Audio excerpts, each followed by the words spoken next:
Part 2. You will hear a volunteer guide talking to a group of tourists visiting the old railway station art centre. First, you have some time to look at questions 11 to 14. Now listen carefully and answer questions 11 to 14.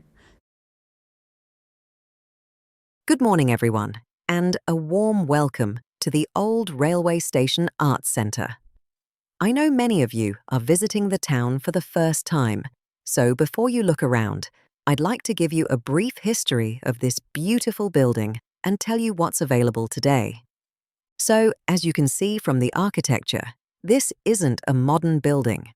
It was originally constructed in 1895 to serve the booming coal industry in the region. It functioned as a busy passenger and goods station until 1965, when the line was closed. For a long time, it sat empty and started to fall apart, and there were plans to demolish it to build a supermarket. But luckily, a local historical society saved it in 1998, and after extensive renovations, it finally reopened as an arts centre in 2012. Regarding access, the centre is now owned by the City Council. Please note that while the ground floor galleries and the outdoor sculpture park are fully open to the public, the upper floor, which used to be the station master's house, is now rented out as private studios for local artists. So, I'm afraid that area is restricted, and you can't go up the stairs to look around there, although sometimes the artists hold open days. We are very proud that entry to the Arts Centre remains completely free of charge. We want art to be accessible to everyone. This includes all the temporary exhibitions, so there is no extra charge for those. However, maintaining a Victorian building is very expensive, so we do rely heavily on the generosity of our visitors. There is a large glass donation box in the foyer, and we suggest a contribution of £5 if you can manage it, but that is entirely voluntary. A quick practical point before we start. We do have a secure locker room behind the reception desk. We ask that you leave any large bags or suitcases there, as the aisles in the gallery can be quite narrow, and we don't want any artwork getting knocked over. However, please keep your coats and jackets with you, as the heating in the old engine shed area is a bit temperamental and it can get chilly. Also, unlike many galleries, we are very happy for you to take photos, provided you don't use a flash, so hold onto your cameras and phones. Before you hear the rest of the talk, you have some time to look at questions 15 to 20. Now listen and answer questions 15 to 20. Right, let me guide you through the layout of the centre. We are currently standing in the Grand Hall, which used to be the main ticket office, though obviously you can't buy tickets for events here anymore. Instead, it's our main exhibition space. Currently, on the walls, you will see a collection of black and white photographs.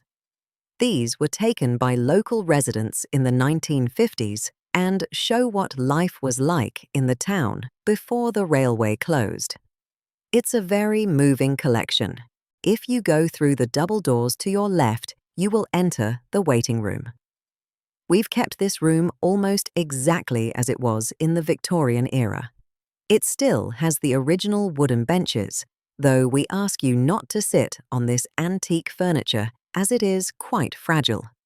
Instead, we use this space for poetry readings and acoustic music sessions. It has wonderful acoustics, so it's a great place to attend live performances. Straight ahead, you'll step out onto Platform 1. This is now our covered walkway. It's a great place to sit if it's raining. Along the platform, we have set up several craft stalls. Today, we have a local potter and a jewellery maker selling their work. It's a great place to pick up a handmade gift. At the far end of the platform, you will see a tall building. That is the old signal box. It's quite a climb up the stairs, but the view is worth it. Inside, we have installed hands-on exhibits about the mechanics of steam trains. It's particularly popular with children, as they can pull the old levers and see how things worked. Outside in the garden area, we have the goods shed. This is a large, open space.